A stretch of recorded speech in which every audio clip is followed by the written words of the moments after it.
찬송가 240장.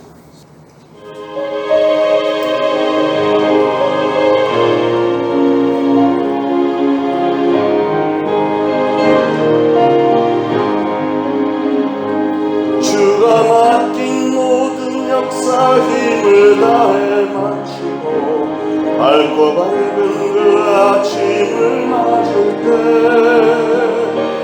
요단강을 건너가서 주의 손을 붙잡고 기쁨으로 주의 얼굴을 보니 다시 한번 주가 맡긴 모든 역사 힘을 다해 마치고 밝고 밝은 그 아침을 맞을 때 요단강을 건너가서 주의 손을 붙잡고 기쁨으로 주의 얼굴 배우니 나의 주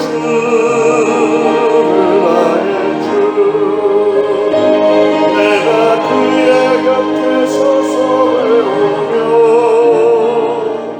나의 주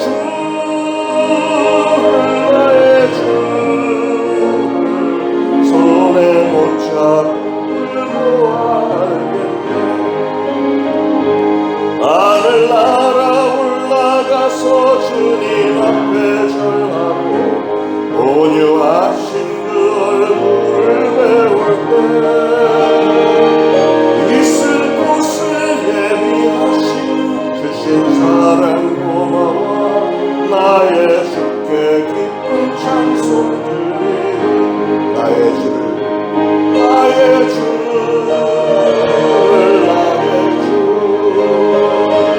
내가 그의 곁에 서서 배우며 나의 주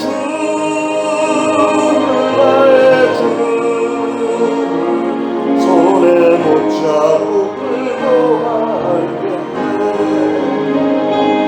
이 세상을 일찍 떠난 사랑하는 성도들 나를 맞을 준비하고 있겠네. 저희들과 한 소리로 찬송 부르기 전에 먼저 사랑하는 주를 배우니 나의 주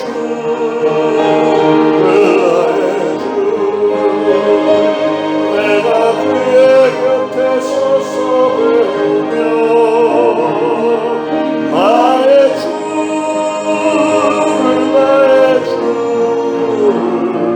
손에 못 잡고 끌고 알겠네. 영화로운 시온 성에 들어가서 다닐 때 비를 입고 황금 길을 다니며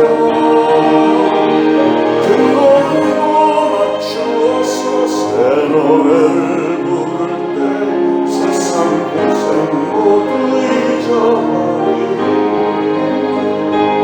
나의 주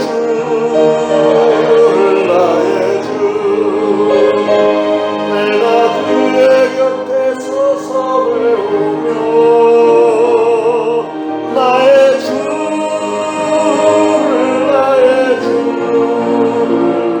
손에 붙잡고 나의 주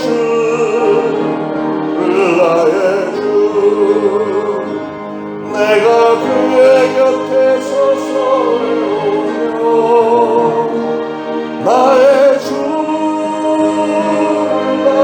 주 손에 못 잡고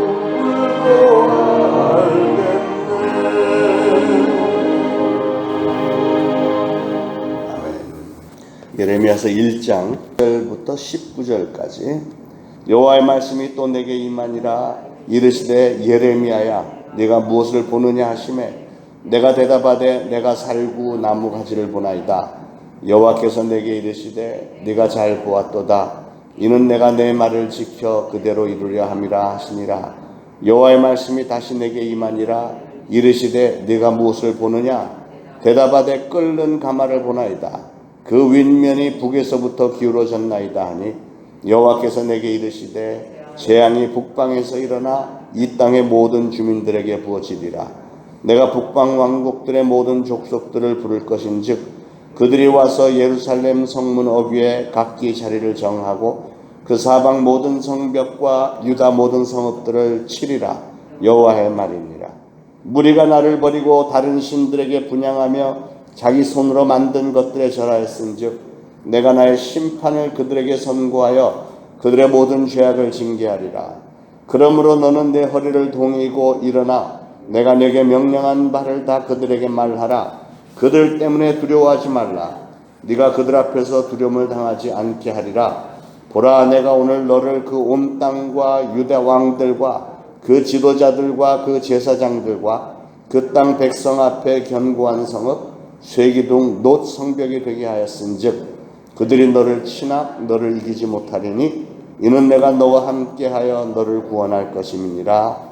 여호와의 말이니라. 아멘.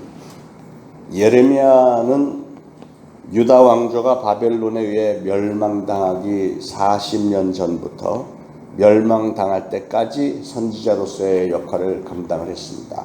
예레미야는 눈물의 선지자라 불릴 정도로 나라가 망하는 과정을 지켜보면서 끝까지 회개할 줄 모르고 끝까지 하나님께 패역하면서 멸망을 자초해가는 그 유다 백성들의 모습을 보면서 눈물을 뿌려가면서 기도를 했고 말씀을 열심히 증거했던 선지자였습니다. 예레미야는 일생 동안 선지자로서 대접은커녕 질시와 배척을 받았고 많은 민족들의 회개를 촉구하다가 미움을 받아서 많은 옥고까지 치렀습니다. 그 일생 마지막 부분을 보면 유다 나라가 완전히 멸망당한 후에 예레미야는 애굽에서도 와 있는 유다 백성들에게 열심히 여전히 하나님의 메시지를 전하다가 결국은 돌에 팔매질 당해서 죽음을 당합니다. 참으로 어려운 사역이었죠. 선지자로서 한 번도 대우를 받지 못하고 40년 동안을 계속 사람들이 듣기 싫어하는 하나님의 메시지를 열심히 전하다가 결국은 처참하게 죽은 겁니다. 순교당한 거죠. 그런 절박한 시대에 눈물을 뿌려가면서 하나님의 말씀을 전달했던 이 예레미야 선지자를 통해서 하나님은 오늘날 우리에게 어떤 메시지를 주시는지 2600년 전의 사건인데 그런데 오늘날 우리나라의 상황과 너무나도 흡사한 점이 많습니다. 굉장히 비슷합니다. 그러므로 우리는 이 말씀에 귀를 기울여야 됩니다. 이런 선지자들이 나타나는 시대의 특징들이 있는데 그 시대의 특징은 하나님의 뜻을 알지 못하고 자기들 생각에 옳은 대로 열심히 행하면서 살았던 방황하던 그런 시대였다는 사실입니다. 백성들이나 지도자나 할 것 없이 하나님의 뜻하고는 전혀 다른 방향에서 그냥 자기들 멋대로 사는 거예요. 그게 옳다고 해가면서 자기들이 옳다고 주장해가면서 그럴 때 선지자들이 나타나서 그게 아니다. 하나님의 뜻은 이거다 하고 하나님의 뜻을 열심히 전했던 것이 그게 바로 선지자들의 역할이었죠. 예레미야 시대의 가장 위기 상황은 지도자들과 백성들이 자기들이 얼마나 큰 위기에 처해 있는지조차 알지 못했다는 사실이고 하나님 앞에서 정말로 교만하게 다 자기들 위주의 삶을 찾아다니고 있었다는 것입니다. 다시 말하면 위기를 인식하지 못하는 무지함과 영적인 무감각의 시대였다는 거예요. 오늘날 우리도 얼마나 무감각하게 살고 있는지 모릅니다. 나라가 정말 시끄러운데 그리고 또 교회들도 정신을 차려야 되고 물론 많은 주의 종들과 많은 성도들이 지금 눈물로 기도를 하고 있기 때문에 그나마 이 정도인데 그런데 여전히 한쪽에서는 너무나도 모르고 방황하는 그런 모습들이 너무 많죠. 그래서 오늘 우리는 예레미야서를 보면서 오늘날 우리 시대가 얼마나 혼동된 시대이고 얼마나 영적으로 무감각한 시대가 되었는지를 좀 발견을 해야 되겠고 하나님께서 그때 주셨던 말씀들이 동일하게 오늘날도 적용이 된다는 것을 우리는 들으면서 깨달아야 되겠습니다.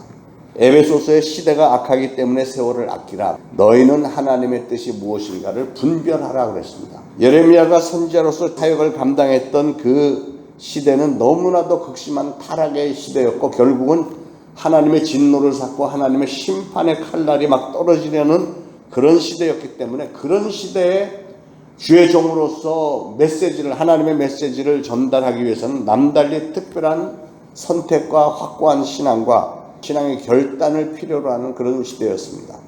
그 당시에는 바벨론이 전 세계에 패권을 쥐고 있었고 이제는 점점 유대를 침략하기 위해서 다가오고 있었고, 유다는 이 국군이 풍전등화와 같은 지경이었고, 반면에 나라 안에서는 정치 혼돈 속에서 그들이 어디 가서 무엇을 어떻게 해야 될지를 전혀 알지 못했던 시대였기 때문에, 그런 시대에 하나님의 명령을 전달을 해야 됐던 이 선지자는 정말로 뚜렷한 신앙적인 지표와 하나님의 분명한 뜻을 증거해야 하는 긴박함이 있었습니다. 주의 종이 틀린 얘기만 자꾸 하면 되겠어요?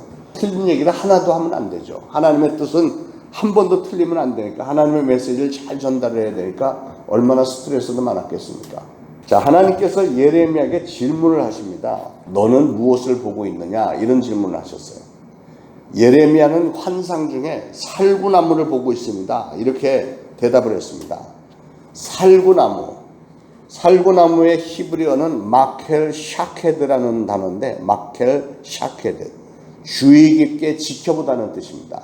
그런데 예레미야는 이게 도대체 무슨 뜻일까? 주의 깊게 지켜본다? 마켈 샤케드? 이게 무슨 뜻인지를 알 수가 없잖아요. 그런데 살구나무를 샤케트라고 하는데 히브리어로 쇼케트라는 단어가 있어요. 어원이 같은 거죠. 그런데 그 뜻은 집행하다는 뜻이 들어있어요. 거기서 깨닫습니다. 아, 살구나무는 이 쇼케트, 하나님께서 이제는 집행하시겠다는 뜻이구나.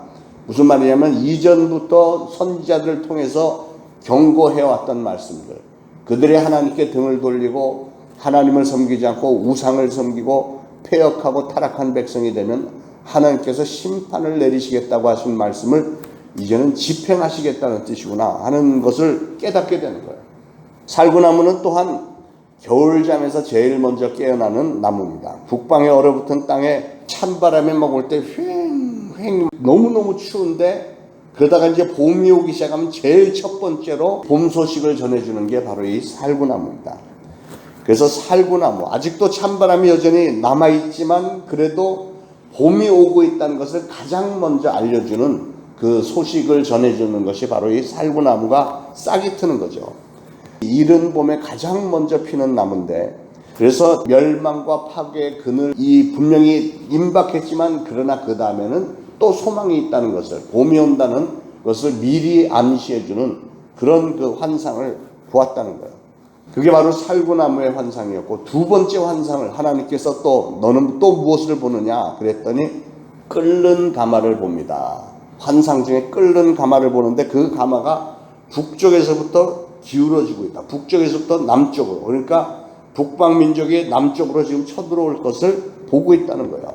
유다 땅에 앞으로 있을 재난이 북방 모든 나라의 족속에게서 기인할 것이라고 하는 것을 보여주는 거예요. 너무 신기한 거는 그 이스라엘의 모습, 우리나라의 모습이 너무 비슷합니다. 이스라엘 각각 비슷한 위도 선상이 있는데, 이스라엘은 이렇게 남북으로 갈라져 있어요. 북쪽은 이스라엘이고 남쪽은 유다. 북쪽은 하나님을 안 섬겼고 남쪽은 그래도 하나님을 섬기는 왕들이 좀 있었는데, 그래서 북쪽은 아수르에게 먼저 침략을 당해서 완전히 초토화가 돼버렸지만, 그런데 유다는 그래도 하나님을 섬기니까 조금 더 100년을 더 버텼어요. 그러나 결국은 그들도 하나님을 등을 돌리니까 이제는 바벨론이 쳐들어와서 유다를 완전히 패망을 시켜버리잖아요. 우리나라도 똑같잖아요. 북쪽이 먼저 망하고 공산당에게 그렇게 해서 제일 세계에서 못 사는 나라가 됐고, 사실은 북쪽이 우리보다 인구가 더 많았어요, 북한이. 근데 우리는 지금 5천만 명인데 북한은 3천이라고 하지만 3천도 아직 안 되고, 그리고 지금 뭐 코로나 자기네는 확진자 하나도 없다 하는데 어마어마하게 많은 사람들이 지금 죽어가고 있고요. 그리고 남쪽도 지금 정신을 못 차리고 있으니까 하나님께서는 경고하시는 거예요. 그런데 가마솥이 북에서부터 남으로 기울어졌대. 북쪽에서 남쪽으로 침략을 해온다는 거예요. 북한일 수도 있고 중국일 수도 있고 러시아일 수도 있고, 역사 속에서 계속 그렇게 해왔잖아요. 그래서 이 환상은 오늘날 우리에게도 주시는 메시지로 받아야 됩니다. 하나님은 그들의 우상 숭배에 대해서 반드시 징계하겠노라고 말씀하세요. 우리 민족이 정말 하나님을 그동안 잘 섬겼습니다. 못 살던 나라가 복음을 받아들이고 교회가 부흥되고 선교가 나가기 시작하면서 우리나라가 얼마나 잘 사는 민족이 됐습니까? 그런데 지금은 많이 타락했어요. 교회도 타락했고 나라가 타락을 하고 음란한 일들에 빠져 있고요. 날마다 거짓투성이의 뉴스를 우리가 접하고 있고, 기가 막히다는 생각을 하게 되는데 하나님이 이걸 보면서 얼마나 기가 막히게 하시겠어요. 내가 너희들을 어떻게 세웠는데 더군다나 이제는 국회에서는 차별금지법 조만간 통과시키겠다고 하고 있고 하나님이 가장 싫어하시는 것을 계속하고 있습니다. 그래서 하나님은 반드시 징계하실 것을 우리가 바라보고 있는 거예요. 중요하게는 선지자들의 공통적인 메시지는 다 잃어버려도 하나님을 잃어버려서는 안 된다. 하나님을 잃지 말고 그 소망을 바라며 견뎌내면 하나님은 반드시 역사의 새벽을 우리에게 가져다 주겠다고 약속을 하세요. 그러기 위해서 우리는 세 가지를 해야 된다고 말씀하시는데 오늘 우리에게 주시는 말씀으로 받으시길 바랍니다. 첫 번째, 내 허리를 동이라. 내 허리를 동이라 그랬어요. 소명받은 사람이 제일 먼저 해야 될 일은 자기 자신을 가다듬는 일입니다. 모든 일의 시작은 나 자신이 새롭게 거듭나고 나 자신을 제어하는 데부터 시작이 돼야 돼요. 두 번째 명령은 사명을 성실히 수행해야 된다는 거예요. 하나님의 명령을 수행하는 데 있어서 가장 어려운 일은 내가 어떤 일을 하는 이것이 나를 위한 일이 아니고 하나님을 위해서 하는 거다. 이 초점을 맞춰야 되는 겁니다. 세 번째는 그런 일을 할 때 담대하게 하라는 거예요. 담대하게 하라. 막 움츠려 하면서 마지못해서 억지로 하는 게 아니라 담대하게. 오늘날 우리 기독교인들에게 하나님이 보여주시는 비전 역시도 이 두 가지입니다. 살구나무와 끓는 가마가 위에서부터 북에서부터 남쪽으로 기울어져 있는 것. 굉장히 심각한 상황 아닙니까? 오늘날 무신론 문화에 도전하기 위해서 우리는 먼저 담대해져야 됩니다. 그것은 어떻게 시작이 돼야 되느냐? 하나님과 나와의 관계가 새롭게 정비가 돼야 이게 가능한 거예요. 하나님과 나와의 관계가 확실하면 나도 나가서 그게 되겠는데 확실하지 않으니까 담대해지기가 힘들잖아요. 사랑하는 여러분, 오늘 주신 말씀 굉장히 심각한 말씀입니다. 오늘 임박한 일들에 대한 말씀으로 받아들이시고 오늘 이 새벽제단에서 가장 먼저 하나님과 여러분과의 관계를 돌아보면서 재정비하시기를 축원합니다.